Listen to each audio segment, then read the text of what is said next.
Yes, it is time, a little later than scheduled, for AI Decoded.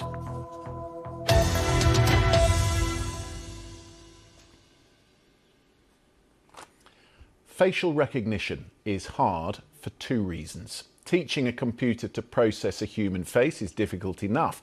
Matching that face to someone's identity in a database requires significant computing power and billions of photographs tied to accurate data on which those computers can train.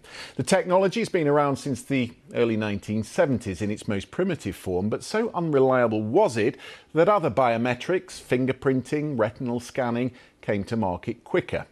About 5 years ago, though, a company called Clearview AI claimed to have made a breakthrough. Tonight, their CEO will join us live from Oakland, California. The advances in this technology are probably the biggest breakthrough in crime detection since we introduced DNA testing. This week, Police Scotland announced they will be rolling out facial recognition cameras across the country. Chief Constable Jo Farrell says it would be an abdication of her duties not to be using it. We were given a very good demonstration of it through the summer. Retrospective facial recognition tracked down many of those taking part in the riots, even those who were masked.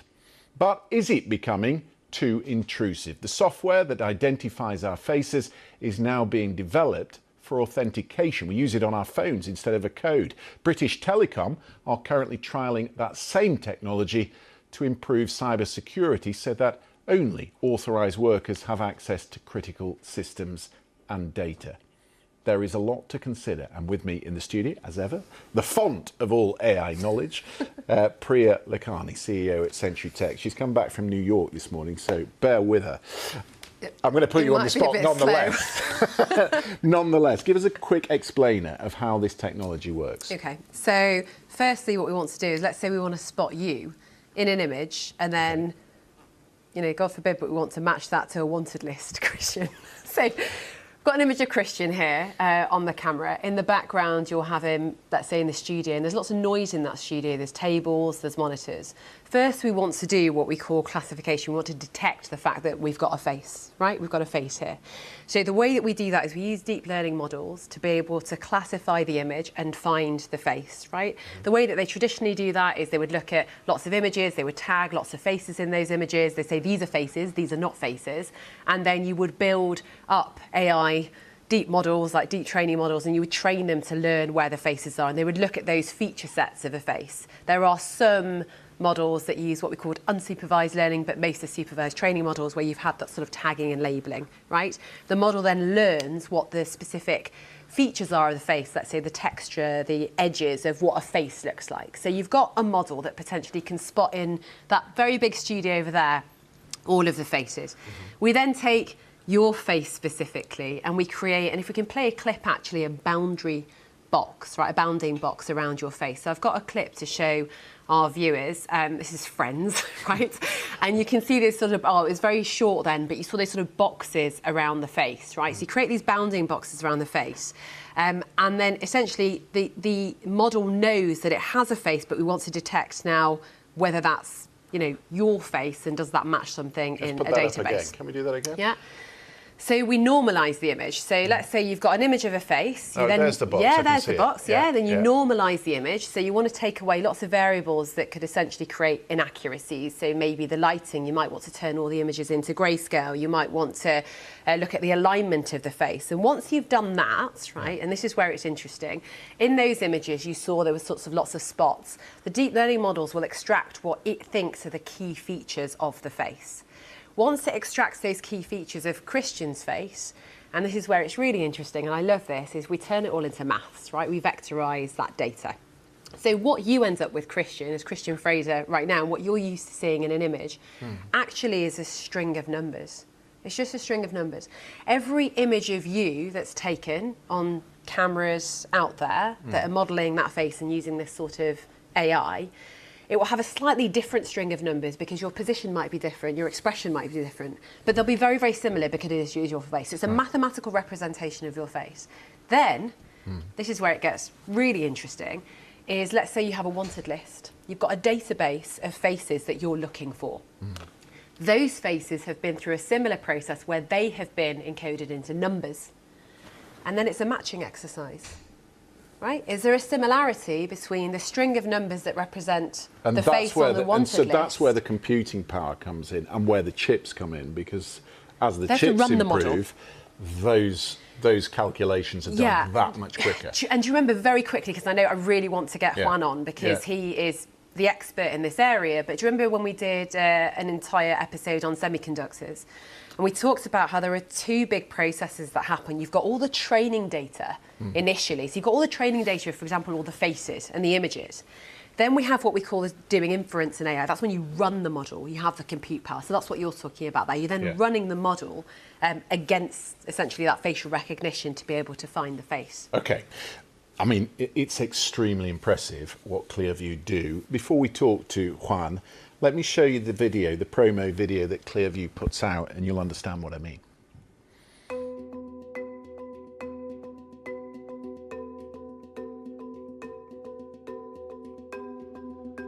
In 2019, Homeland Security investigations were trying to identify an adult male who was in a child abuse video. The adult male was abusing a 6-year-old girl and selling this abuse video on the dark web. The only clue was a photo of the adult male who was in the background of the abuse video for just a few frames. With no other clues, the investigator in the case turned to Clearview AI. Prior to searching on Clearview AI, we must provide a reason for the search. In this example, we will choose felony sex offense. Secondly, you upload a photo of the suspect from your desktop and press the search button.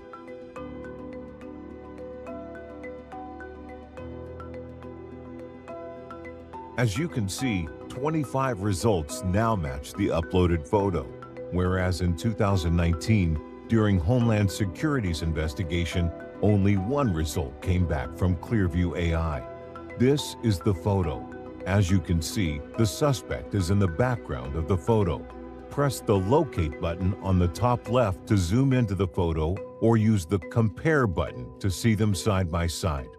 In this case, the investigator clicked the link to a public social media post online, uncovering two key pieces of information. The photo was tagged in Las Vegas and the name of the company the suspect appeared to work for. With those two clues, the investigators at Homeland Security traveled to Las Vegas, obtained the suspect's name from the employer, and, with additional corroborating evidence, secured a search warrant for the suspect's computers. The search warrant revealed that the suspect had thousands of videos and photos of child abuse material on his computer. He pled guilty and is now doing 35 years in jail, and the 6-year-old girl was rescued. Impressive. Let's speak to the CEO of Clearview, Juan Tontat. Juan, thank you very much for being with us. How many cases do you think your technology has solved, and what was the big leap forward for you?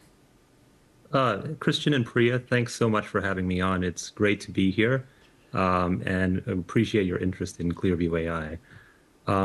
We've done now over 2 million searches on behalf of law enforcement. That's how many searches they've used on our platform. We don't know how many crimes they've actually solved, but if you take even a conservative estimate, you would be in the hundreds of thousands at least. Sometimes cases you have to search multiple images and so on, but anecdotally as well, most recently we worked with the International Center of Missing and Exploited Children, and we were in Ecuador and Latin America. In 3 days, these law enforcement agencies, about 8 of them, went through a list of the hardest cold cases they haven't solved. These are missing kids, kids have been abused, and they find them on these internet forums as victims. And in those 3 days, they made 110 identifications of missing and exploited children and rescued over 50 of them. So the impact is incredible. And on the flip side as well, we know it's a very powerful technology. So we've limited the usage of our application to law enforcement and governments. But what is it that's... I said that there'd been a lag with this technology, whereas retinal scans and fingerprinting had sort of jumped forward. What has been the real breakthrough for facial recognition? Yeah, I think it's neural networks and which are part of artificial intelligence.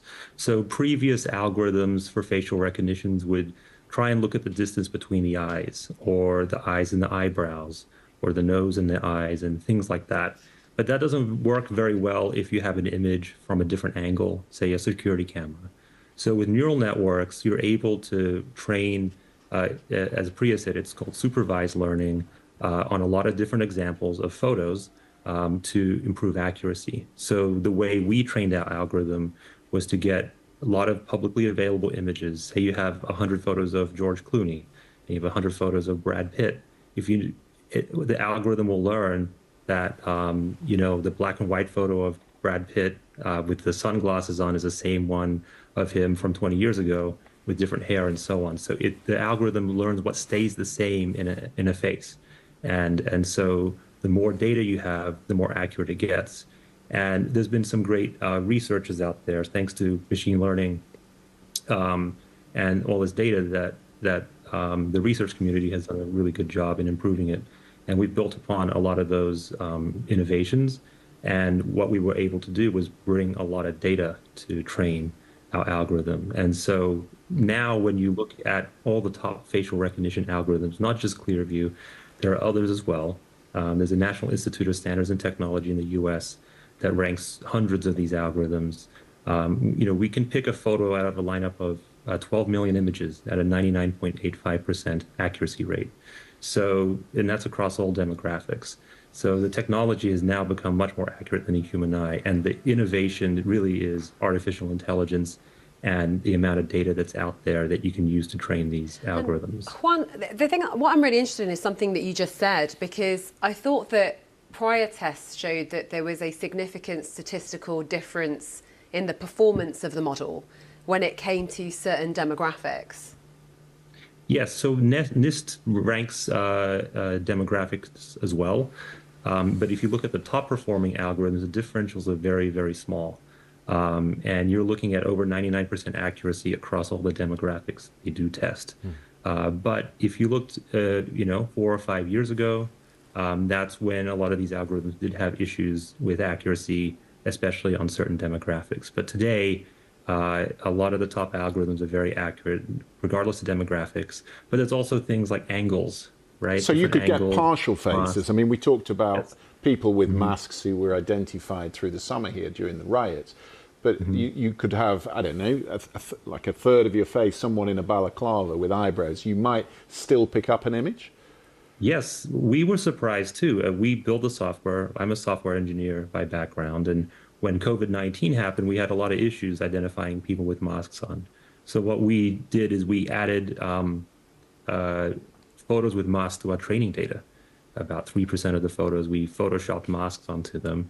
And it was kind of incredible to see that now, almost all the time, even with the mask on, our algorithm works very well in searching out of billions of images. And So Juan, the technology even surprises people who are making it. Yeah. Juan, am I right that, so when you talked originally about having a lot of data to be able to add to this, and it's the data and then the labeling and the supervised learning that then allows you to have these really performant models, that data was taken, from the internet. And I think in terms of some of the concerns, what is Clearview doing to ensure that this technology is not being misused? Have you got safeguards in place yourselves as a business? Have you got safeguards in place with the law enforcement authorities that you're dealing with, across the world?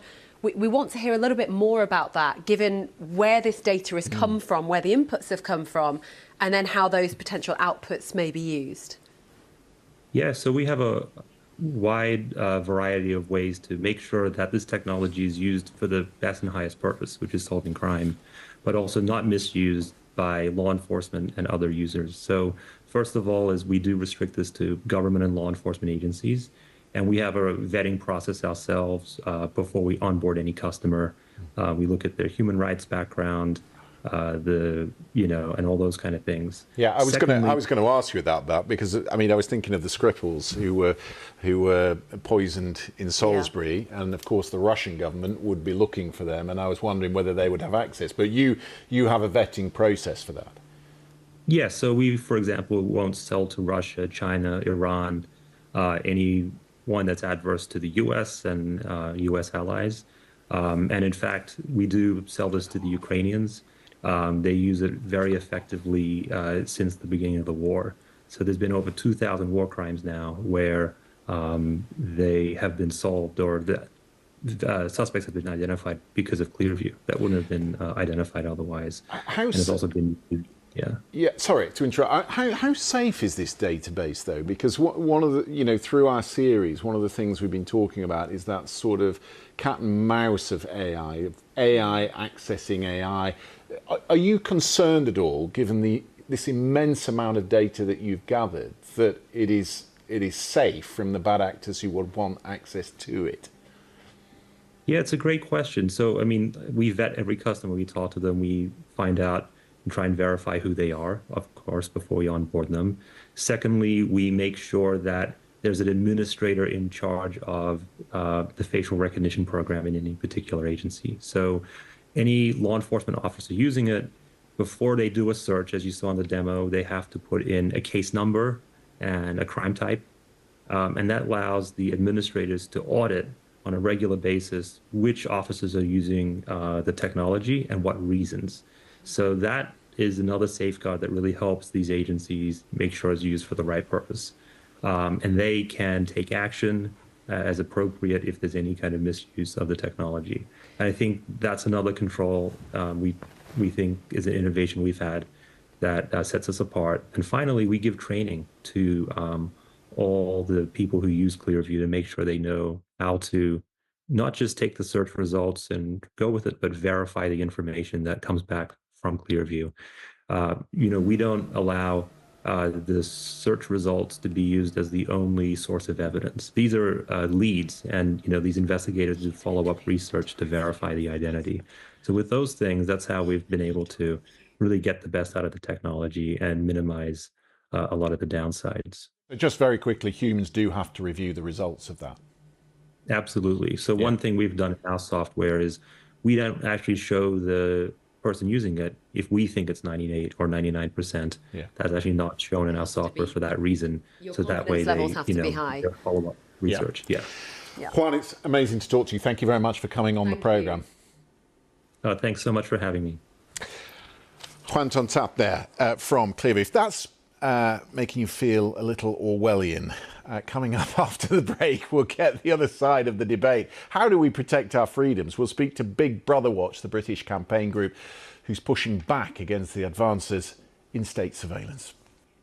Welcome back. So now we know how impressive this AI technology can be. Its power stretches far beyond the average search engine. This is a radical reimagining of the public space. If, as looks likely, it is widely adopted by our police forces, then increasingly the freedom to wander about without being watched will disappear. Facial recognition will bind us to our digital history in ways we've not yet imagined. It will be the end of what was previously taken for granted, the right to be publicly anonymous. With us tonight is Silky Carla. She is the director of Big Brother Watch. Before we speak to her, let's watch her campaign video. Out a van, there are cameras on top of the van that scan everyone's faces as they walk past. I came to London Bridge and I was pulled up at London Bridge in regards to this facial recognition. They were trying to threaten me with regards to an arrest. He says to me, "You're banned." I did cry the entire way home. I felt so helpless. I just really wanted to find any way to prove that I wasn't a thief. So typically, on a busy day in a London area like this, they can be scanning thousands of people's faces. It's thousands of people that are effectively walking through a digital police lineup. As you walk past, it's a passport-style check that sees if you are known to the police, if you are on a database. There are lots of different reasons that people can be put onto watch lists. You can be put on a watch list to protect you from harm, whatever that means. Typically what we see is an alert comes up, bam, the person is stopped. If they don't stop voluntarily, then they can be physically apprehended. Silky Carla, welcome to the programme. Thanks for having me. It's difficult for someone in my position who's on television every night to argue for more privacy. But I think if I were not in this job, I think if I could choose to opt out of Juan's database, I might want to do that, but it seems very tricky now.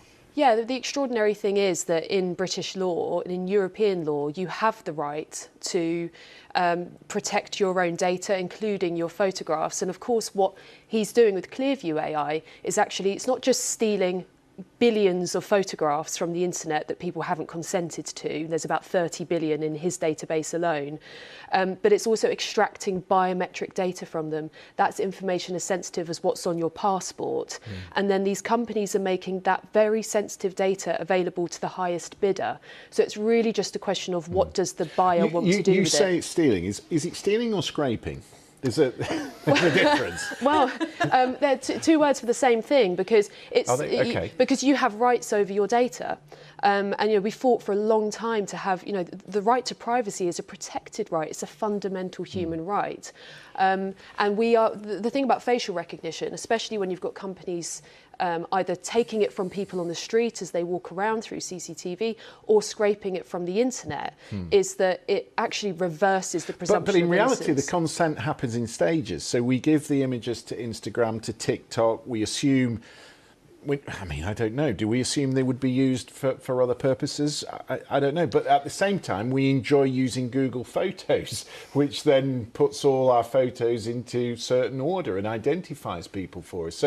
So we like all that. Are you saying that we have to give up all that if we want to keep our freedoms? No, not at all. But there's a different level of protection for biometric data because it's so sensitive. It's like DNA, in the same way that, and I do think with facial recognition, there are ways that highly regulated, you can use it for the public benefit. But the problem is, we don't allow companies to go around scraping buses and playgrounds and high streets for people's DNA and making mass databases because it's so unregulated at the moment. That's what's happening with facial recognition. I mean, traditionally, when we're looking at the actual process, right, we're relying on people recognising people or people remembering people and human eyewitnesses, right? So we're relying on this human facial recognition rather than a machine. And what I'm really interested in is the public interest argument. We've got these security forces, we've got the Met Police using this technology now in the UK, the Scottish Police, the Welsh Police.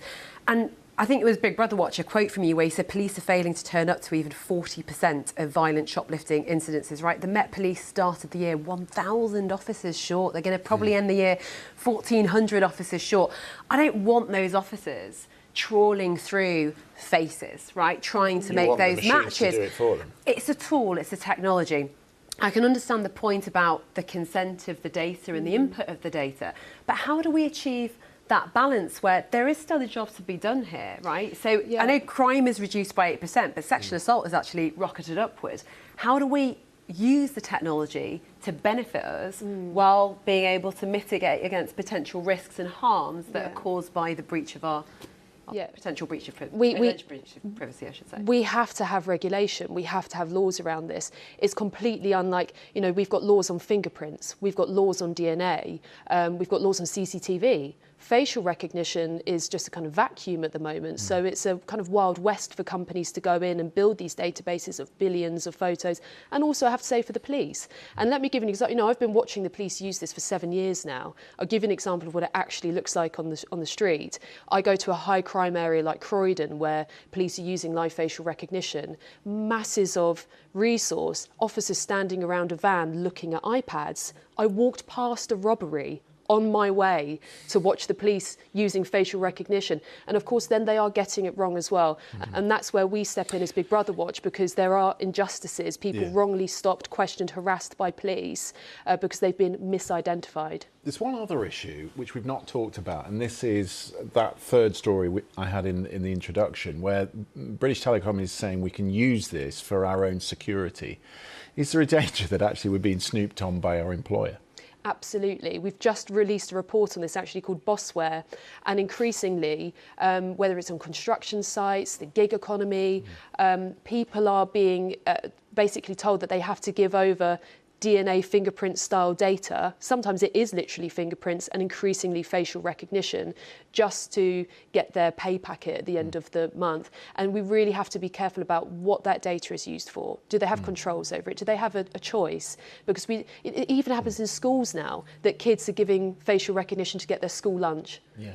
You know what? My boss is watching me. We're out of time. I need never- I need a grumpy face Yeah. recognition so that when you're with your spouse or your partner, it goes ping, smile. We don't want bosses We all looking need at one of those. We need one of those, don't Silky, we? thank you for coming in. Really interesting. Get in touch if you've got thoughts on what we've discussed. That's it for this week. As I like to remind you each week, though, if you enjoyed tonight's show, you can watch it all back on the back catalogue on our YouTube channel, AI Decoded. Do get in touch about that. And if you've got thoughts on a programme, we'd like to hear that too. We'll do it again same time next week.